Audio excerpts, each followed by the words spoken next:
এই ভিডিওতে আপনি দেখতে পাচ্ছেন একটি কুকুর পিছনে এমন ভাবে তাকাচ্ছিল যে যেন সে পিছনে কিছু অস্বাভাবিক কিছু দেখতে পেরেছে। একটু পরে দেখা যায় যে কুকুরটি সেখান থেকে চলে যাওয়ার পর আপনি যদি ভালো করে খেয়াল করেন তবে আপনি দেখতে পাবেন একটি ছায়া বা অবয়ব রাস্তা দিয়ে ঘুরে বেড়াচ্ছে। এই অদ্ভুত ঘটনাটি সম্পূর্ণ রেকর্ড হয়ে যায় রাস্তায় লাগানো সিসিটিভি ক্যামেরায়।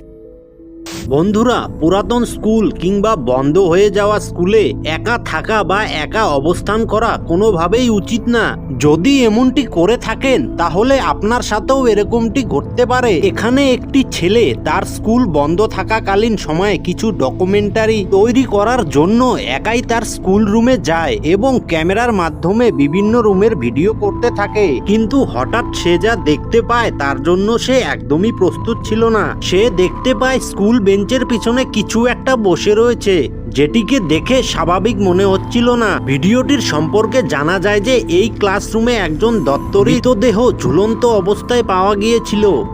একজন ব্যক্তি অনেক রাতে রাস্তা দিয়ে যাচ্ছিল, তখন ওনার সাথে ভয়ানক কিছু ঘটে যা দেখলে আপনি চমকে যাবেন। এই ভিডিওর বেশি তথ্য আমার কাছে নেই, কিন্তু এই ছোট ক্লিপটা দেখলে আপনার রাতের ঘুম কেড়ে নিবে।